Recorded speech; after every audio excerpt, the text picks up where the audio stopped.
Prions le Seigneur. Notre Père, notre Dieu, nous voulons te remercier pour ce matin. Nous prions que ton esprit souffle sur nous et que tu nous donnes la grâce de communiquer ta pensée à ton peuple et que nous puissions apprendre de toi. Ainsi soit-il, Seigneur, au nom de Jésus. Amen. Je vais considérer le livre des Juges. Il y a de cela quelque temps, j'étais en train de parler de Gédéon. Et ce matin, je vais parler de Gédéon qui apprend à compter sur Dieu. Dieu lui apprend à compter sur lui. Gédéon apprend à compter sur Dieu. Nous lirons dans le livre de Juges au chapitre 6. Juges chapitre 6, nous lirons versets 33 à 40. Et après, nous allons lire Juges chapitre 7, versets 1 à 7. Juges chapitre 6, disons à partir du verset 33 à 40. Tout mendiant, Amalek et les fils de l'Orient se rassemblèrent. Ils passèrent le Jourdain et campèrent dans la vallée de Jezreel. Gédéon fut revêtu de l'Esprit de l'Éternel. Il sonna de la trompette et Abiézer fut convoqué pour marcher à sa suite. Il envoya des messagers dans tout Manassé, qui fut aussi convoqué pour marcher à sa suite. Il envoya des messagers dans Azer, dans Zabulon et dans Nephtali, qui montèrent à leur rencontre. Gédéon dit à Dieu, « Si tu veux délivrer Israël par ma main, comme tu l'as dit, voici je vais mettre une toison de laine dans l'air. Si la toison seule se couvre de rosée et que tout le terrain reste sec, je connaîtrai que tu délivreras Israël par ma main, comme tu l'as dit. » Verset 38. Et il arriva ainsi. Le jour suivant, il se leva de bon matin, pressa la toison et en fit sortir la rosée qui donna de l'eau plein une coupe. Gédéon dit à Dieu, que ta colère ne s'enflamme point contre moi, et je ne parlerai plus que cette fois-ci. Je voudrais seulement faire encore une épreuve avec la toison, que la toison seule reste sèche, et que tout le terrain se couvre de rosée. Et Dieu fit ainsi cette nuit-là. La toison seule resta sèche, et tout le terrain se couvrit de rosée. Je m'arrête là un instant pour le texte, et je vais continuer avec Juges chapitre 7 après. Dans le verset 33 que nous venons de lire, il est dit que tout mendiant, Amalek et les fils de l'Orient se rassemblèrent et passèrent le Jourdain et campèrent dans la vallée de Jezreel. En réalité, les Mandianites étaient des ennemis farouches, terribles, des oppresseurs aux enfants d'Israël. Quand vous lisez les versets 3, les versets 4, les versets 5 que je me permets de lire, la Bible dit, quand Israël avait semé, mendiant montait avec Amalek et les fils de l'Orient et ils marchaient contre lui. Ils campaient en face de lui, détruisaient les productions du pays jusque vers Gaza et ne laissaient en Israël ni vivre, ni brebis, ni bœufs, ni ânes. Car ils montaient avec leurs troupeaux et leurs tentes. Ils arrivaient comme une multitude de sauterelles. Ils étaient innombrables, eux et leurs chameaux, et ils venaient dans le pays pour le ravager. C'était l'habitude des Mandianites et les fils de l'Orient qui se sont associés aux Mandianites. Ils avaient l'habitude d'oppresser le peuple de Dieu, de créer la souffrance, de créer les pleurs. Et donc cette fois-ci, dans le verset 31, ils sont encore revenus pour faire la même chose, pour détruire les récoltes, pour semer de la panique, de la zizanie. Et la Bible dit, ils étaient rassemblés encore pour faire la même chose. Mais entre-temps, Israël a renoué sa relation avec Dieu. Les ennemis qui les oppressaient, les ennemis qui semaient de la panique, de la terreur, sont encore revenus. Mais, entre-temps, Israël a renoué sa relation avec Dieu. Ces Madianites ne savaient pas, ces oppresseurs ne savaient pas que Israël n'est plus l'Israël qu'ils avaient l'habitude d'oppresser. Je vais ouvrir une parenthèse pour dire à quelqu'un qu'on persécute la nuit dans son rêve. Quelqu'un avec qui les filles de la sirène viennent se coucher dans son rêve. Quelqu'un qui est détruit souvent par le diable, par les agents du diable.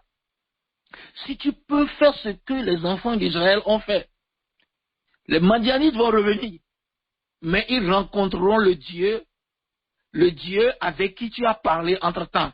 Ainsi sera-t-il pour toi au nom de Jésus-Christ. Donc, ils étaient revenus pour combattre Israël, pour oppresser Israël, pour détruire la récolte d'Israël. Ils étaient revenus pour semer de la panique. Devant cette multitude de Madianites, devant cette armée de Madianites, la Bible dit, Gédéon fut revêtu de l'Esprit de l'Éternel, et il sonna de la trompette, et Abiézer fut convoqué. Vous n'allez pas pouvoir comprendre si vous n'avez pas suivi depuis le début avec nous. Vous voyez, Gédéon dont on parle ici, la Bible dit, quand Israël a parlé à Dieu et Israël s'est repenti, Dieu a suscité Gédéon pour aller combattre les Madianites. Et quand Dieu a parlé à Gédéon, Gédéon dit, ah, moi comme ça, avec quoi je vais délivrer Israël? Je suis le plus petit de ma famille et ma famille est la plus pauvre en Israël. Je ne pourrai rien faire. Et Dieu lui dit, va avec cette force. Tu vas battre Madian comme un seul homme. Maintenant, ce Gédéon qui entre-temps avait peur et qui faisait battre du froment au pressoir, qui s'est caché pour faire battre le froment, ce craintif, ce fugitif, maintenant, quand il voit l'ennemi, la Bible dit, il sonna de la trompette et il convoqua les enfants d'Israël pour combattre l'ennemi. Ça, c'est le courage. Ça, c'est l'audace. Ça, c'est ce que le Saint-Esprit confère à un homme. La Bible dit, verset 34, remarquez ça, Gédéon fut revêtu de l'Esprit de l'Éternel. Ma soeur, mon frère, je ne sais pas les combats qui sont devant toi. Je ne sais pas les défis dans ta vie. Je ne sais pas les ennemis qui sont dans ta vie. Mais je vais te dire, pour vaincre tous les combats et tous les défis et tous les ennemis, tu as besoin de ce secret de Gédéon. Il fut revêtu de l'Esprit de l'Éternel. C'est ça qui fera la différence dans tes combats. C'est ça qui fera la différence. Gédéon fut revêtu de l'Esprit de l'Éternel. Quel que soit l'ennemi qui a l'habitude de semer la terreur dans ta maison, qui a l'habitude de semer la terreur dans ton église, quel que soit l'ennemi qui a l'habitude de semer la terreur dans ton environnement, si tu peux retourner te repentir, et si tu peux chercher l'onction du Saint-Esprit, le même ennemi va revenir, mais tu vas le terrasser au nom de Jésus-Christ.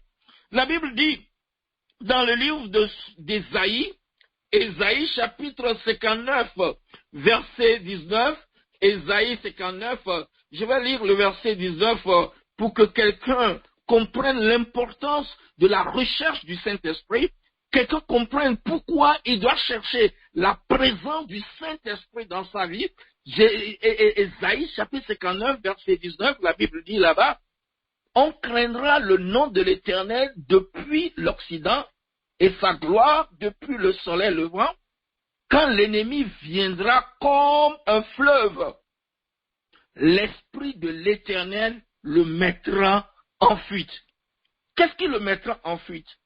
Ce ne sont pas nos cris, ce ne sont pas nos chants, ce ne sont pas nos gesticulations, mais c'est l'Esprit de l'Éternel qui le mettra en fuite.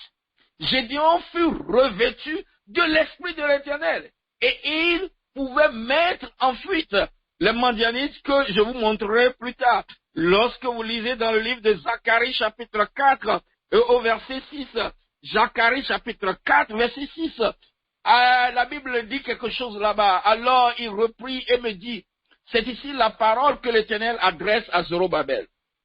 C'est ici la parole que l'Éternel adresse à la sœur Edwige. C'est ici la parole que l'Éternel adresse au frère Aristide. C'est ici la parole que l'Éternel adresse au frère Josué.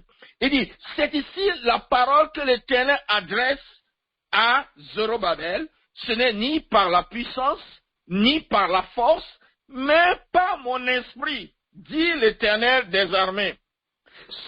Cet agent du diable qui s'est levé contre toi, cet ennemi qui a dit que je vais détruire ton foyer, je vais casser le foyer, cet ennemi qui a dit je vais détruire ta récolte, je vais détruire tes études, cet ennemi qui a dit que je vais détruire ta vie, et de ronger ton avenir complètement, cet ennemi-là, si tu veux le vaincre, ce n'est ni par la force, ni par la puissance, mais par mon esprit, dit l'Éternel.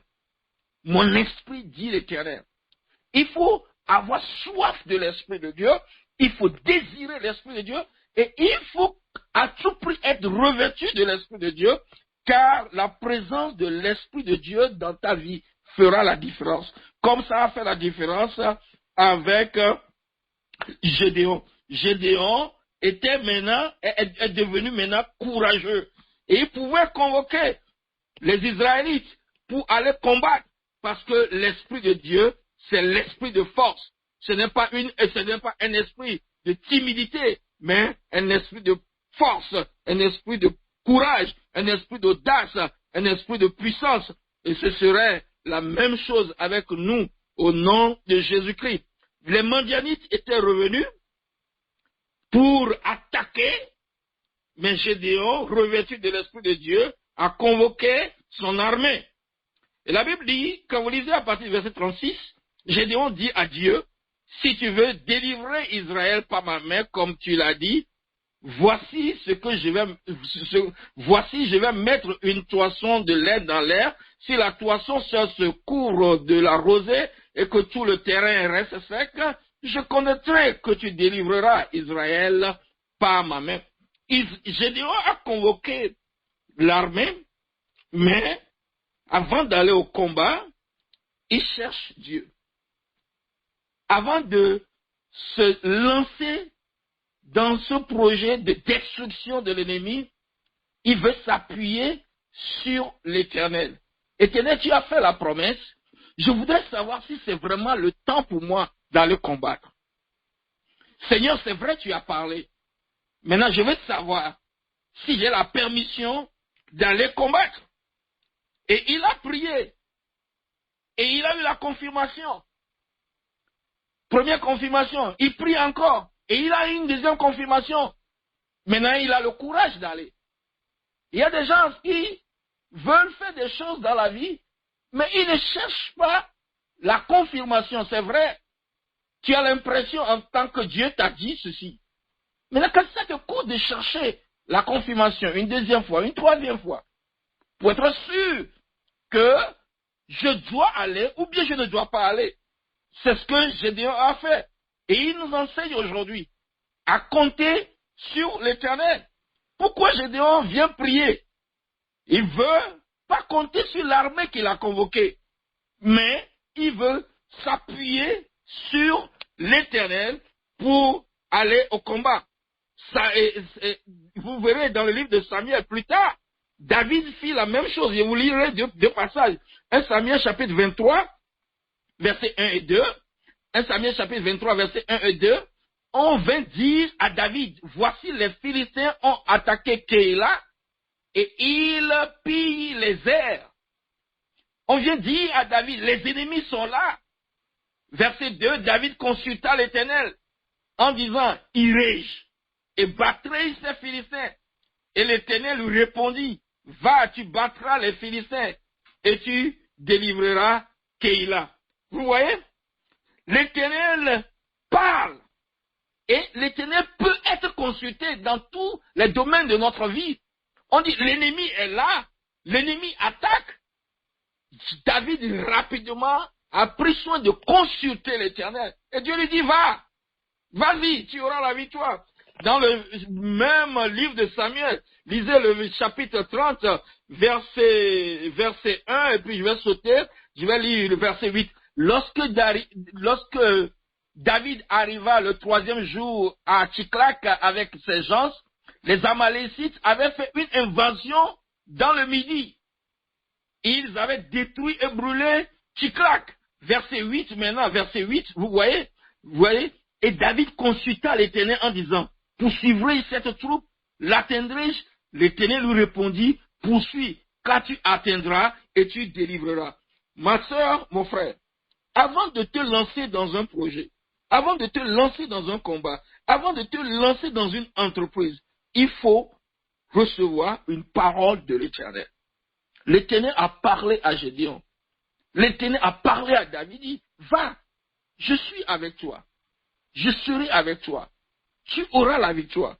Lorsque tu veux t'engager dans ce mariage, est-ce que tu es sûr que Dieu t'a dit, vas-y, je serai avec toi? Lorsque tu veux entreprendre ce voyage, est-ce que tu es sûr que Dieu a dit, vas-y, je serai avec toi? C'est pourquoi certaines personnes font de mauvaises aventures. Parce qu'ils ne prennent pas le temps de chercher Dieu et de savoir si Dieu veut que je m'engage sur ce terrain. La Bible dit ici, Dieu lui a dit, vas-y. Dieu a confirmé à Gédéon d'aller. Mes frères, il n'y a rien de plus intéressant que de savoir que l'Éternel sera avec nous dans ce que nous voulons faire. Et je prie Dieu que ces paroles que nous lisons nous ouvrent les yeux. L'ennemi peut être nombreux n'importe comment. Si Dieu est avec nous, c'est la majorité qui est avec nous. Dieu dit à Gédéon, je serai avec toi. C'est ce qu'il dit de façon implicite. Maintenant, lisons le chapitre 7. Chapitre 7, je lis versets 1 et 2. Jéroboam, qui est Gédéon, et tout le peuple qui était avec lui se levèrent de bon matin et campèrent près de la source de Harod. Le camp de mendiants était au nord de Gédéon, vers la colline de Morée, dans la vallée. L'Éternel dit à Gédéon, le peuple que tu as avec toi est trop nombreux pour que je livre mendiant entre ses mains. Il pourrait en tirer gloire contre moi et dire, c'est ma main qui m'a délivré. Verset 3. Publie donc ceci aux oreilles du peuple, et que celui qui est craintif et qui a peur s'en retourne et s'éloigne de la montagne de Galate. 22 000 hommes parmi le peuple s'en retournèrent, et il en resta 10 000. Ici, Gédéon a rassemblé 32 000 hommes. Si vous faites bien les calculs dans le verset 3. Il a rassemblé 32 000 hommes pour aller combattre. Mais Dieu lui dit, ces 32 000 hommes sont trop nombreux. S'ils vont à la guerre et ils remportent la victoire, ils vont penser que c'est leur armée qui est bien formée, bien entraînée, qui a remporté la victoire. Ils ne sauront pas que c'est moi. Il faut réduire le nombre. Pourquoi Dieu lui dit de réduire le nombre? Verset 2, il dit, il pourrait en tirer gloire contre moi et dire, c'est ma main qui m'a délivré. C'est ma main qui m'a délivré. Dieu dit, il faut réduire ce nombre. Dieu, est-ce que l'armée de Gédéon est tellement nombreuse pour que on pense qu'ils vont se glorifier? L'armée ennemie, quand vous lisez le chapitre 8 et le verset 10, vous ferez le calcul, vous verrez que les Mandianites et les fils de l'Orient étaient 135 000 hommes. 135 000 hommes. Gédéon n'avait que 32 000 hommes. Mais Dieu lui dit, c'est trop nombreux. Quand vous faites le calcul de pourcentage, vous verrez que 32 000 hommes contre 135 000 hommes, ça fait 23,7%. Ce n'est rien par rapport à la taille de l'armée ennemie. Mais Dieu dit c'est trop nombreux. Ils sont trop nombreux. Il faut réduire. Et il a fait une première réduction. Et Dieu dit, les craintifs n'ont qu'à partir. Ceux qui ont peur n'ont qu'à partir. Ceux qui ont peur, ça veut dire qu'ils ne comptent pas sur Dieu. Ils comptent sur leur force. Ils comptent sur leurs armes. Ils comptent sur leurs ressources. Ces gens-là, ce ne sont pas de bonnes personnes. Il faut qu'ils partent. Il faut qu'ils retournent. Et c'est comme ça, les craintifs étaient éliminés. Après, Dieu dit, c'est encore toujours trop nombreux. Les 10 000 qui restent là, je vais encore diminuer. Et Dieu dit, maintenant, on va faire un test. Et tu vas les amener pour boire.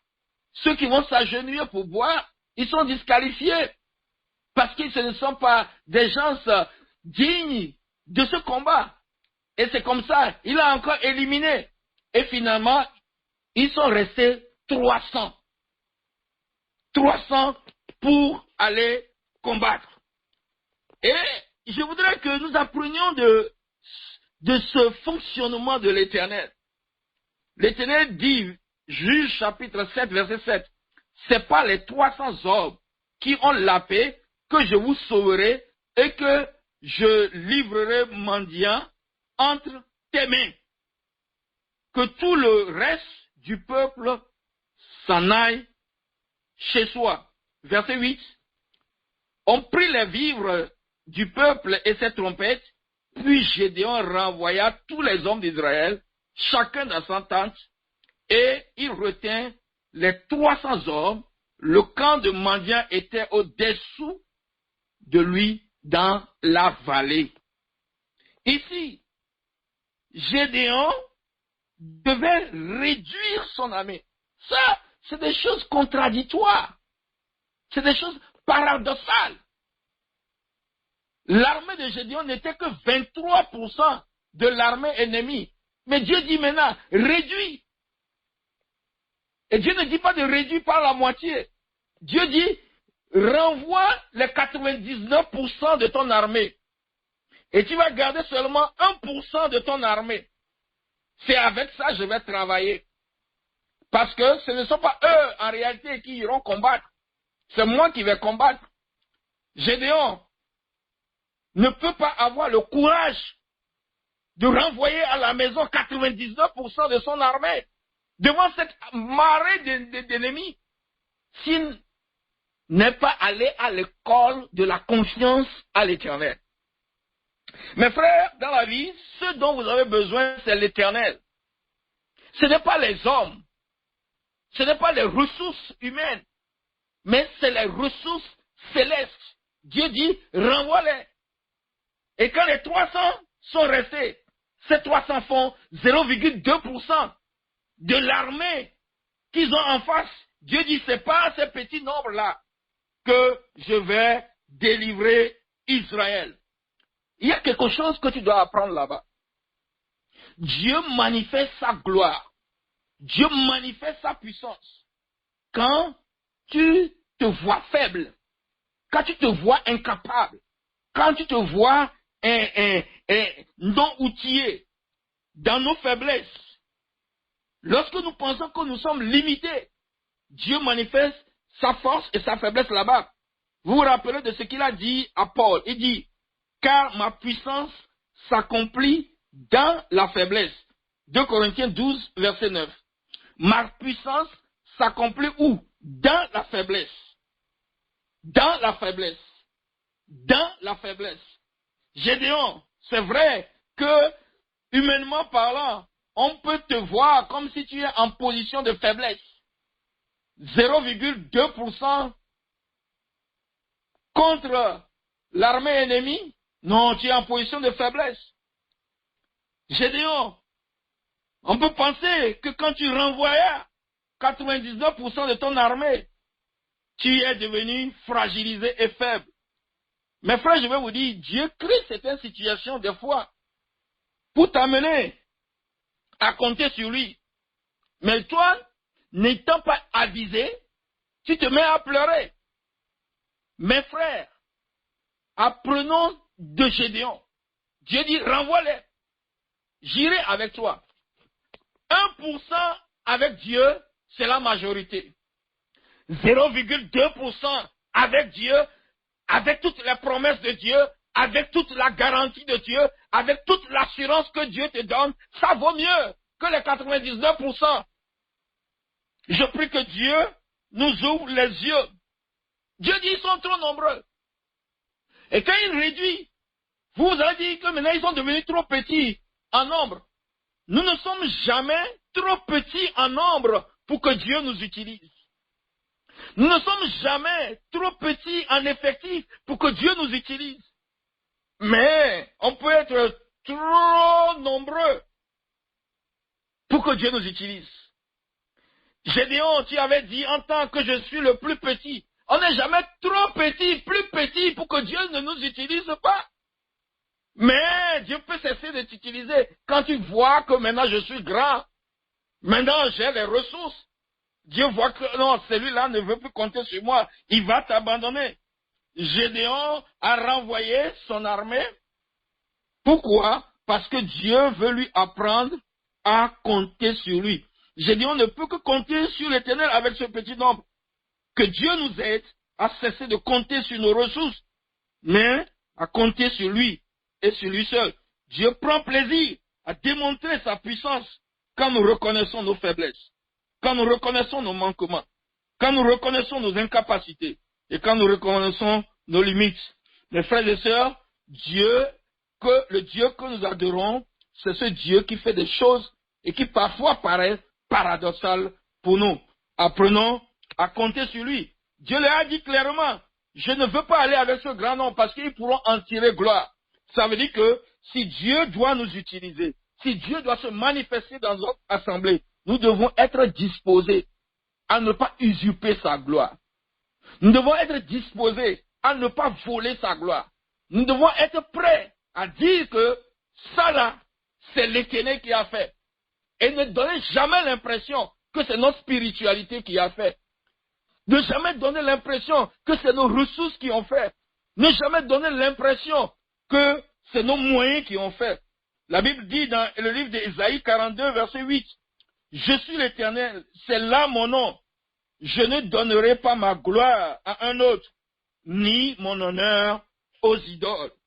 Je ne donnerai pas ma gloire à un autre, ni mon honneur aux idoles. » Dieu ne voudrait pas que sa gloire soit partagée. Qu'est-ce que j'ai dit ce matin? Dieu apprend à Gédéon la confiance en l'Éternel. Gédéon apprend à compter sur Dieu.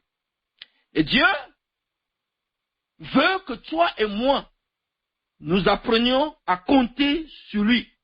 Ne compte pas sur tes ressources, Gédéon. Ne compte pas sur ces 32 000 hommes que tu as avec toi. Ces 32 000 hommes ne pourront pas te faire l'affaire. Compte sur moi. Je vais te guider. Et tu vas sélectionner le peu que tu vas utiliser. Jérémie chapitre 17, verset 5. Ainsi parle l'Éternel. Maudit soit l'homme qui se confie dans l'homme, qui prend la chair pour son appui et qui se détourne de l'Éternel. Maudit soit l'homme qui se confie dans l'homme, qui compte sur l'homme pour réussir ses projets, qui compte sur les ressources humaines. Il est maudit. Il ne peut pas prospérer. Il ne peut pas prospérer. Lorsque vous lisez le verset 7 du même chapitre, il dit, béni soit l'homme qui se confie dans l'Éternel et dont l'Éternel est l'espérance. Si tu prends appui sur l'Éternel, tu seras béni. Compte sur Dieu. Fais ce que Dieu te dit de faire. Ça peut paraître paradoxal, mais fais ça. Car c'est lui-même qui a le combat entre ses mains. Je vais terminer en vous lisant Psaume 118, verset 8 et verset 9. Psaume 118, verset 8 et verset 9. Mieux vaut chercher un refuge en l'Éternel que de se confier à l'homme. Mieux vaut chercher un refuge en l'Éternel que de se confier au grand. Gédéon, il vaudra mieux pour toi de chercher un refuge en l'Éternel que de t'appuyer sur l'homme, sur les 32 000 hommes. Les 32 000 hommes ne pourront pas te délivrer. Vaut mieux le peu avec Dieu que la multitude sans Dieu. J'ai parlé à un frère, peut-être qu'il est sur cette ligne, il m'entend. Il a l'habitude chaque fois de dire que son salaire ne lui suffit pas de couvrir le mois. Donc, il dépense tout. Et en plus de cela, il dépense aussi les dîmes de Dieu, l'argent de Dieu. Je dis, mon frère, tu ne vas rien comprendre. Je lui ai parlé, il ne veut pas me comprendre. Et il continue pas à bouffer l'argent de Dieu. Et sa situation ne s'améliore jamais. Mes frères, c'est un principe divin.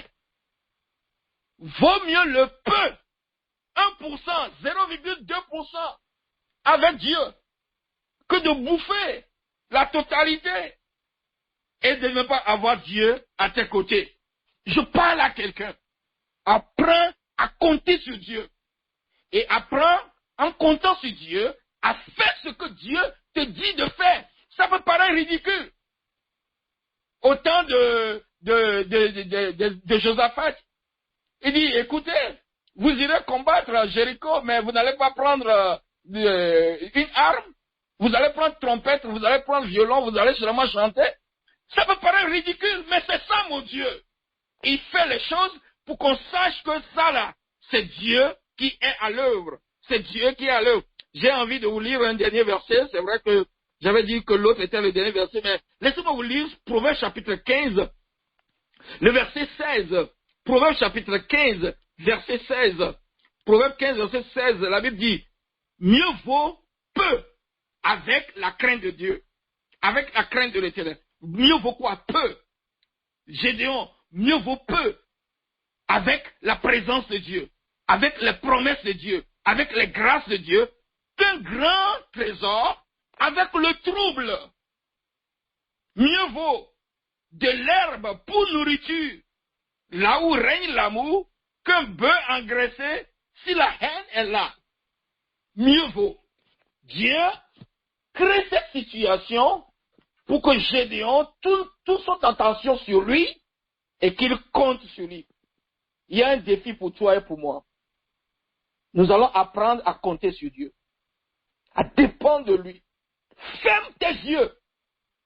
Ne regarde pas aux hommes, ne regarde pas aux ressources des oncles, mais regarde Dieu.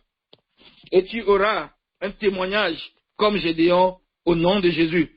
Que Dieu bénisse sa parole dans nos cœurs et qu'il nous aide à grandir au nom de Jésus. Amen.